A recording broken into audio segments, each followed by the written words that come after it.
mga larawan, ang iyong mga pangako, ako lang. So, papakilala ko pala sa inyo yung ating ginawang microphone input module. Yan. Meron po siyang sariling volume ng ating mic, dalawang mic input, at saka meron tayong feedback destroyer na control, no? Right, what's up mga boss? Welcome back ulit sa aking YouTube channel. So for today's video mga boss ay magpapalit tayo ng voice coil ng ating sirang microphone, no? So, ito po yung ating microphone. Bali nahulog po ito kaya nasira. Hindi talaga natin maiiwasan yung mga ganitong pangyayari mga boss, lalong lalo na kapag yung mga nagre-renta ay hindi natin malaman kung paano sila gumamit. So bali nahulog po ito ng kumakanta nung nagre-renta sa atin, no? Bali na tanggal yung kanyang wiring ng kanyang voice coil. So, napakaganda yung ganitong klaseng microphone mga boss. So sayang dahil nasira. Ayan. So, ito na po siya. Ito yung kanyang voice coil. Ayan. So, ngayon ay gagawin natin to. Papalitan natin siya ng voice coil. So yan. Yung papalit natin voice coil mga boss is ito. Yung ating Loda na M2000. Yan.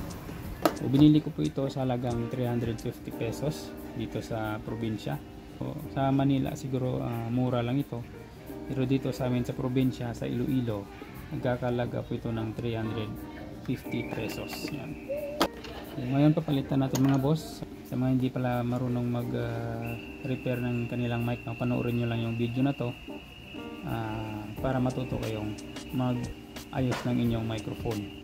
Para hindi na kayo gumastos pa para ipaayos sa technician.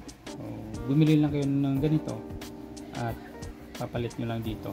Bago natin ikabit mga boss, syempre iti-test muna natin yung voice coil na to kung gumagana.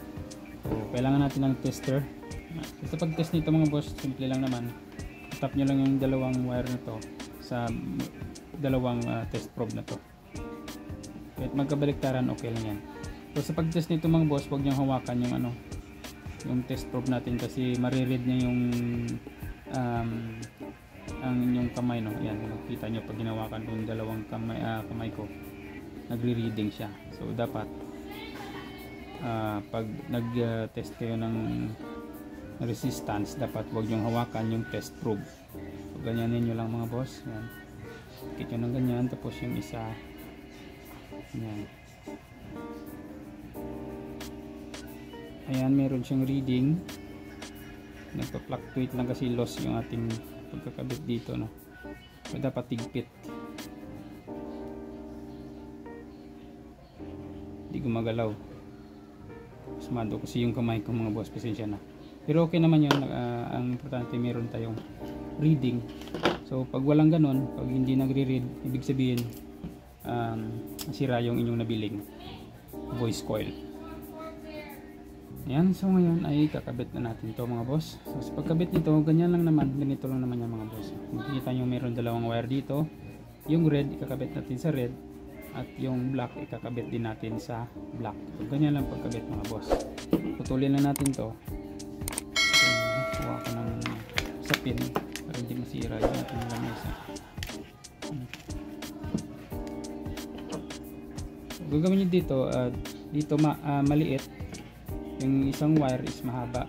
Yan, ganyan nyo para hindi siya, pag dinugtong yung mamaya ito, yan, hindi siya mag-ground dito or hindi siya kukonek sa kabila kasi kaganyan yan. Yan natin. Lagyan na lang natin ang buo ito. Yan.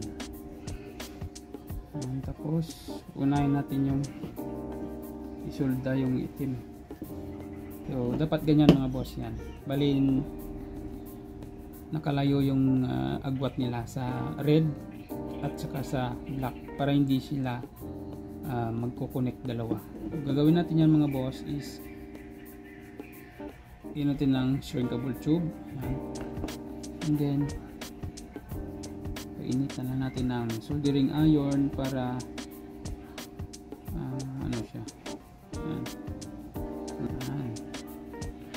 Bali hindi na yan gagalaw mga boss. ganyan lang kasimple. At syempre kakabit na natin yan dito.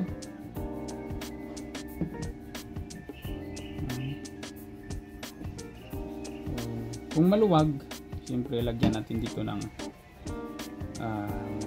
ano ba tawag dito? Rugby. Mas maganda rugby ilagay nyo.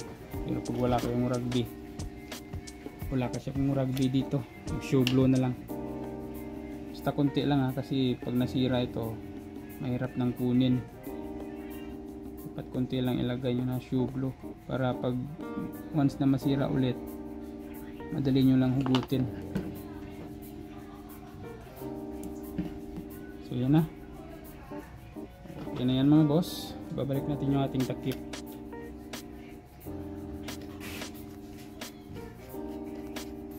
So ayan, ganyan lang kasimple mga boss. So ngayon ay try natin to sa ating video key machine. So ngayon mga boss ay saksak na natin sa ating microphone input module na ginawa. No? So, ito hindi pa nakakabit dito yan.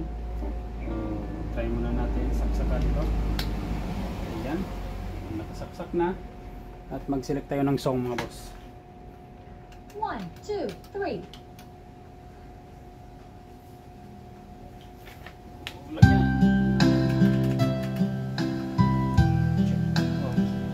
So, volume natin yung ating microphone input module. Yan. Check. Testing. Isa.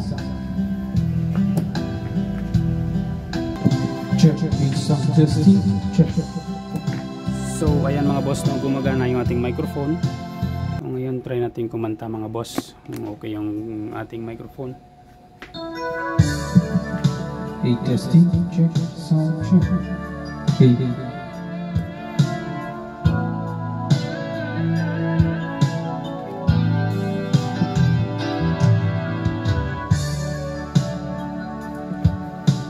Testing.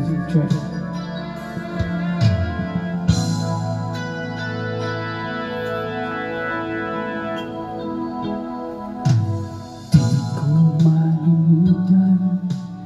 Ang iyong mga larawan, ang iyong mga pangako, ako lang. Kahit nasaan ka man, malayo o malapit man, ang pag-ibig ko'y iyo lamang.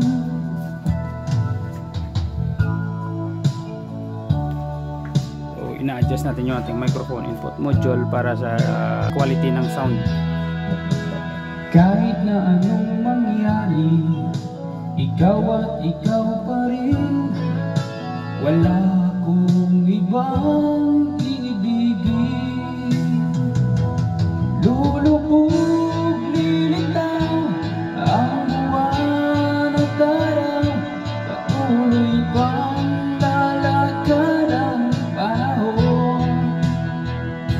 Ako'y magmamahal sa'yo, hindi ito magbabago. Pag-ibig ko'y laging laan lamang sa'yo. Minamahal.